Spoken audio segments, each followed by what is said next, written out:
You think I'll let you zone? Baka.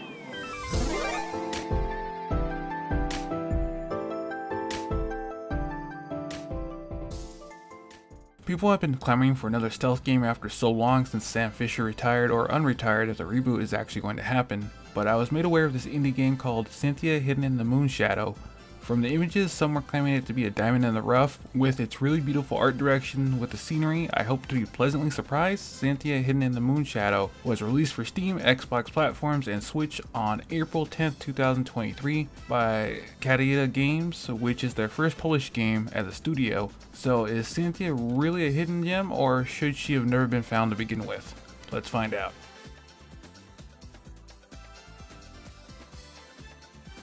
I'm just going to state this from the beginning that this game isn't very long. You can finish it in about 2 hours casually or in about an hour if you know what you're doing. Back in the age of myths and magic, Cynthia left home against her parents' wishes to train to be able to take care of herself as she wanted to be a great huntress. While leaving her lover Hector waiting for her return, sadly for Cynthia, an army of priests headed by Isidore, who is an envoy of the Lord of the North, came to the Northern Lands to take him over. Cynthia makes it home after 2 months of intense training to become a huntress. She wants to meet her parents and make up for the lost time with Hector. There is some context that Cynthia comments that unlike other lands, there isn't much magic in her area, so people make up for it by honing hunting skills to make a living. While trying to get home, Cynthia comes across a portal and is shown visions of her past. She wakes up on the other side of the mountain range and has a bad feeling about her family, so she hurries home to find the village. It seems like the priests are getting closer to the village, so Cynthia decides to stealth her way to make sure her family is okay, but runs into a bird in a cage. After stumbling around the dark, she frees the bird but is injured, so she takes it with her. Cynthia starts freaking out as she gets closer and more priests show up. When she makes it to the village, everyone is petrified as Cynthia is looking for answers. Wandering around, Cynthia thinks Hector escaped because she can't find him anywhere. She runs into Uncle Diego, who tells her to open the chest at the altar, which has half of the Moon Shadow artifact, and she needs to find the Moon Shadow Guardians to get the other half and attach it to her bow before they fall into the wrong hands.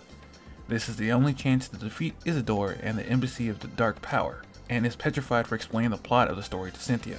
Isidore meets with Cynthia, threatening her that she will bring the Moon Shadow artifacts to him or Hector will be next, bringing the items to the Forgotten Forest. Cynthia has another vision with a voice telling her that she needs to find the other Moon Shadow artifact and destroy the source of the Dark Power. That is the only way to defeat Isidore. After finding a cure for the bird, it becomes a companion on her quest to find the Moon Shadow Guardian's temple. After many adventures to gain access to the temple, she gets summoned once again, wondering what's going on. The voice says that she may be tired, but she must push through and find the artifact because Isidore cannot have it. As she explores the temple and evades Isidore's priest, she finds the other piece and meets the Moon Shadow goddess Elisa. She tasks Cynthia with destroying Isidore and his army. She makes it all the way to the Forbidden Forest and meets Isidore, but before giving him the artifact, she's going to get rid of that evil priest. As Cynthia thinks she has the upper hand, Isidore tells the girl that she's still weak and tries to kill her, but is stopped by Elisa. With their powers combined, they defeat the priest and everyone is returned to normal, but there was a feeling that it wasn't the end to everything.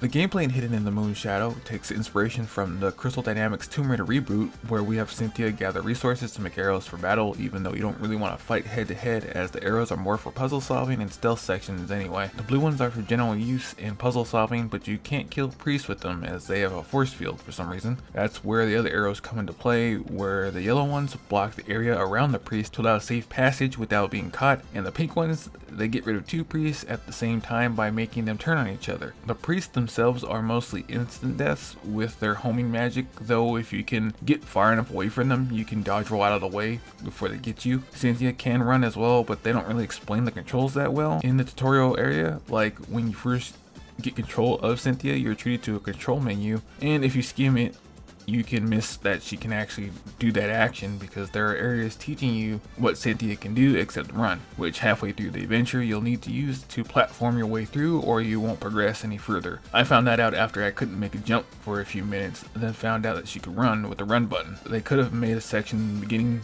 to where you had to run for a bit. Just my 2 cents. There's also a bird companion you can unlock if you get it the medicine it needs. The bird allows you to stun priests in place with a whirlwind for a limited amount of time, but it also has a cooldown so you can't spam it over and over. But on the plus side, the priests can't go anywhere, so they are immobile.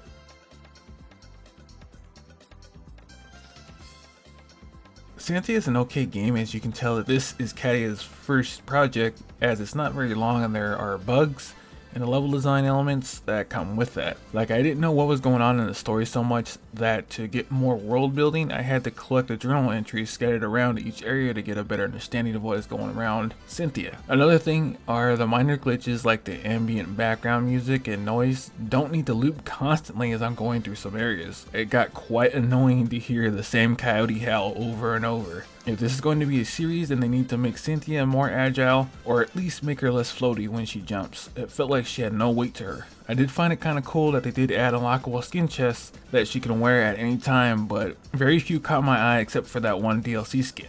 Luckily, it wasn't very expensive. What I wonder is how people were asking if Cynthia hidden in the moon shadow was a hidden gem because of the great landscape art direction, but when you look at the other things it has to offer, it's pretty bare. Like, the models are alright, but they look flat up close, especially on PC. And there aren't many options to take out Dark Priest. If you get spotted, just run and try to hide. I give Cynthia Hidden in the Moon Shadow a 6 out of 10. It isn't the worst game out there, but if you have time and want to spend a few hours on a genre we don't normally see a lot of, then try it out. It goes on sale quite often and is only $14 on Steam right now. That should do it for this review. I do like playing indies as much as the bigger titles, so don't think I'm just picking on the development time. I want to see them improve to get better.